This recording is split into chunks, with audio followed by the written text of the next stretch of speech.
PMCH में आने के बाद एम्बुलेंस में 6 घंटे वो बच्ची भटकती रही उसके माँ बाप के साथ। तो उसके खिलाफ जन सुराज ने कैंडल मार्च किया। कैंडल मार्च के बाद जन सुराज ने गवर्नर को हमारे और ज़बरदस्ती हमारे साथ किया गया, हमको धक्का दिया गया, गिराया गया, खींचा गया बलवती, जबकि हम शांतिपूर्वक गांधी जी के रास्ते पे। इनका रिकॉर्ड डॉक्टरों का ट्रांसफ़र पोस्टिंग हो, मेडिकल सुपरिटेंडेंट का गलत लोगों का पोस्टिंग हो, जो डॉक्टरों का जो, और बार बार यही रिपीट क्यों होते हैं? चंदे की उगाही, दलाली। बिहार के स्वास्थ्य मंत्री मंगल पांडे के आवास का घेराव होता है और इस दौरान जनसुराज के बिहार के प्रदेश अध्यक्ष मनोज भारती और सैकड़ों कार्यकर्ताओं को पुलिस बलपूर्वक उनके आवास के बाहर से उठाकर पटना के 6 अलग अलग थानों में ले जाती है और उनके खिलाफ कई गंभीर धाराओं में मामला दर्ज होता है। हमारे साथ इस विषय पर बातचीत करने के लिए जनसुराज से जुड़े डॉक्टर संजय कुमार जी हैं, जो पीएमसीएच के पूर्व छात्र तथा पीएमसीएच के पूर्व चिकित्सक रह चुके हैं तथा एसएसबी में कमांडेंट हेल्थ के पद पर भी रहे हैं। बाकी की कहानी इन्हीं की जुबानी सुनेंगे। क्या हुआ था कल? थैंक यू आप लोग मौका देने के लिए, बात करने के लिए, यहाँ बुलाने के लिए। आप लोग को मालूम है 26 मई को एक 11 साल की बच्ची का रेप होता है। रेप के बाद उसके एमसीएच में उसको बहुत चोट लगती है। इसके एमसीएच में इलाज होता है, इसके एमसीएच से उसको रेफ़र किया जाता है। पीएमसीएच में आती है वो बच्ची। पीएमसीएच में आने के बाद एम्बुलेंस में 6 घंटे वो बच्ची भटकती रही उसके माँ बाप के साथ। कभी गायनी डिपार्टमेंट, कभी सर्जरी डिपार्टमेंट, कभी ईएनटी डिपार्टमेंट, कभी पीडियाट्रिक्स डिपार्टमेंट, और 6 घंटे बाद उसका भर्ती गायनी ऑफिस में होता है और वो बच्ची डेथ कर जाती है। तो उसके खिलाफ जन सुराज ने कैंडल मार्च किया। कैंडल मार्च के बाद जन सुराज ने गवर्नर को, हमारे आदरणीय जन सुराज पार्टी के अध्यक्ष श्री मनोज भारती जी, जो एक्स IAFS हैं, वो ज्ञापन देते हैं। हमारी टीम उसमें महिलाएं भी थी। गवर्नर को ज्ञापन देते हैं और उनको बोला जाता है कि अगर आप एक्शन नहीं लेंगे तो हम आगे की भी कार्रवाई करेंगे।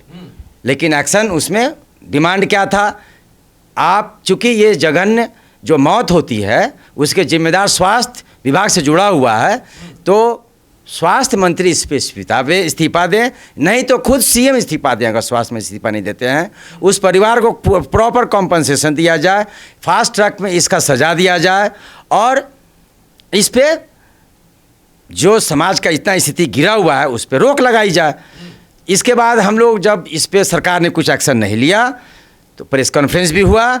उसके बाद हम लोगों ने डिसाइड किया कि हम स्वास्थ्य मंत्री के घर का घेराव करेंगे और कल हम लोगों ने सैकड़ों हजारों जन सुराजियों के साथ, महिलाओं के साथ हमने स्वास्थ्य मंत्री के घर का घेराव किया, जिसमें पुलिस ने ज़्यादा संख्या में आके, कई थानों से पुलिस आई और ज़बरदस्ती हमारे साथ किया गया।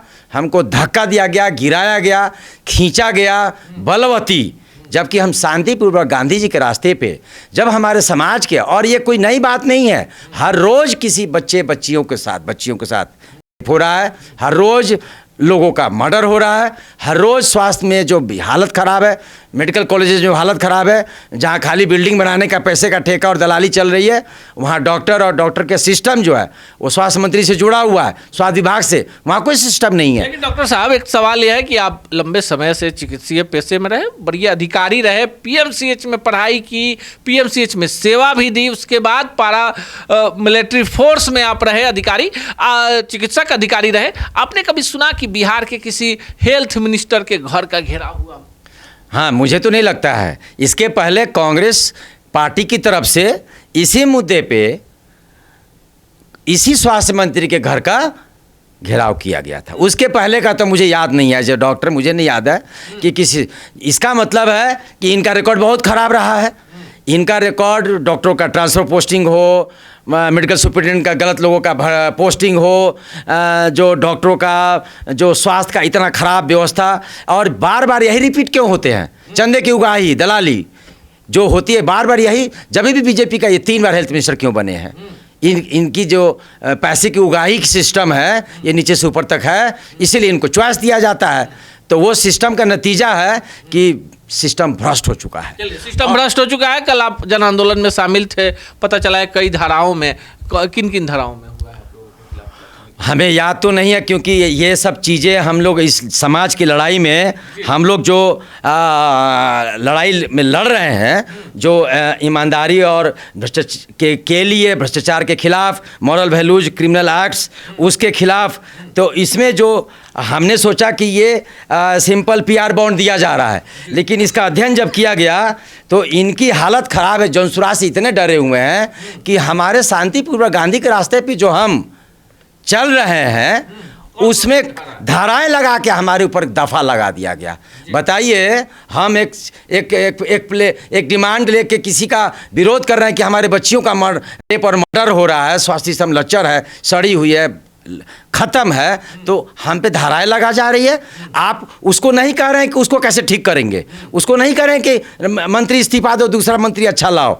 आप हमारे ऊपर 91 टू 190, 189, 195, 132, 61, 352 धारा 35(3) के तहत इतने सारे सेक्शन लगा के आप जो है FIR दर्ज कर देते हैं। हम तो सामाजिक पॉलिटिकल काम के लिए वहाँ गए थे। हम आपसे डिमांड करने गए थे कि बच्चियों का जो मर्डर हो रहा है, जो स्वास्थ्य में इतनी लच्चर सिस्टम, सड़ी सिस्टम को ठीक करना है, पूरे बिहार में लोग त्रस्त हैं, उसके लिए हम गए। डॉक्टर साहब, आपसे एक सवाल ये भी होगा कि आप डॉक्टर हैं, आपके पास मरीज आता होगा, कोई भी मरीज, तो आप उसका इलाज करते होंगे, लेकिन आपको नहीं लगता है कि बिहार में पूरे सरकारी स्वास्थ्य सिस्टम को ही इलाज की पहले ज़रूरत है, उसके बाद मरीजों का इलाज होता? एकदम सही आप कह रहे हैं। आप जाके देखिए PSC CSC पे क्या हालत है। ये जंगल राज से कंपैरिजन करते हैं, ये भारत के अन्य राज्यों से क्यों नहीं कंपैरिजन करते हैं? 2005 का ही खाली नाम लेते हैं हमारे नीतीश कुमार सुशासन बाबू, जिनका मेंटली, जिसके लिए जौनसुराज ने डिमांड किया है कि उनका मेंटल स्थिति के लिए एक मेडिकल बोर्ड बनाए। क्या बात कर रहे हैं आप? डॉक्टर हैं सर, आप कह रहे हैं कि उनका दिमागी हालत ठीक नहीं है। हमारा जब प्रशांत जी आमरण अनशन पे बैठे थे LTC घाट पे आश्रम में, तो उन्होंने तब से डिमांड रखा हुआ है। बिहार सरकार चुप बैठी हुई है, एक मेडिकल बोर्ड बनाया जाए और इनके मानसिक स्थिति पे एक रिपोर्ट लाई जाए कि क्या हमारे देश का CM ऐसा होना चाहिए जिसको अफसर का कटौती चला रहा है, जिनका मानसिक संतुलन ठीक नहीं है।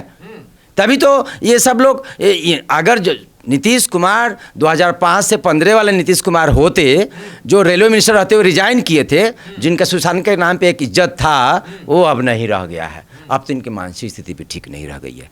दूसरे भ्रष्ट लोग हावी हैं और सरकार की हालत खराब है। लेकिन डॉक्टर साहब, चलते चलते आखिरी सवाल, चूंकि आप बिहार से हैं, डॉक्टर हैं, PMCH में पढ़ाई की, PMCH में मरीजों का इलाज भी किया, उसके बाद बड़े पदाधिकारी रहे आप पैरा मिलिट्री फोर्स में, आपको नहीं लगता है कि बिहार के जितने भी राजनेता हैं, तमाम पॉलिटिकल पार्टियों की हम बात कर लेते हैं, जब उनकी तबीयत खराब होती है तो किसी का बच्चा कलकत्ता में होता है, किसी के आँख का ऑपरेशन दिल्ली में होता है, और कोई मुंबई से लेकर सिंगापुर तक चला जाता है, बेचारी आम जनता कहाँ जाएगी? आम जनता तो त्रस्त है, आम जनता मर रही है।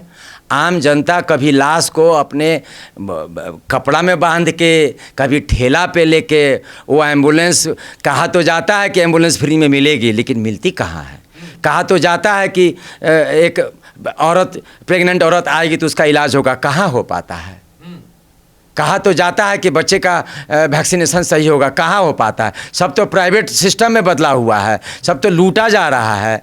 इमरजेंसी में क्या व्यवस्था है, आप जाके खुद देख लीजिए कि बेड नहीं मिलता है, बेड ही नहीं मिलता है। गरीब जाए तो कहाँ जाए? चलिए, गरीब जाए तो जाए कहाँ, सिस्टम करप्ट हो चुकी है, व्यवस्था पूरी तरह से धाराशाही है। पर डॉक्टर संजय कुमार को लगता है कि इस निराशा भरे पूरे सिस्टम को बदल कर ही आशा की किरण जगाई जा सकती है। बाकी आपको क्या लगता है कमेंट बॉक्स में जरूर बताइएगा। सच टॉक का ये वीडियो आप लोगों को कैसा लगा कमेंट करके जरूर बताएं। साथ ही साथ अपने दोस्तों से शेयर करना इस वीडियो को ना भूलें, और हमारा 25 लाख का परिवार फेसबुक पे है, फॉलो बटन पे क्लिक करके जो है आप उससे जुड़ सकते हैं। यूट्यूब पे भी लगभग 25 लाख का परिवार है हमारा, उस पे भी जो है सब्सक्राइब बटन पे क्लिक करके आप जुड़ सकते हैं। साथ ही साथ इंस्टाग्राम और ट्विटर पे भी जो है आप फॉलो करना ना भूलें, तब जाके जो है आपको वीडियो का नोटिफिकेशन सबसे पहले मिलेगा। जय हिंद।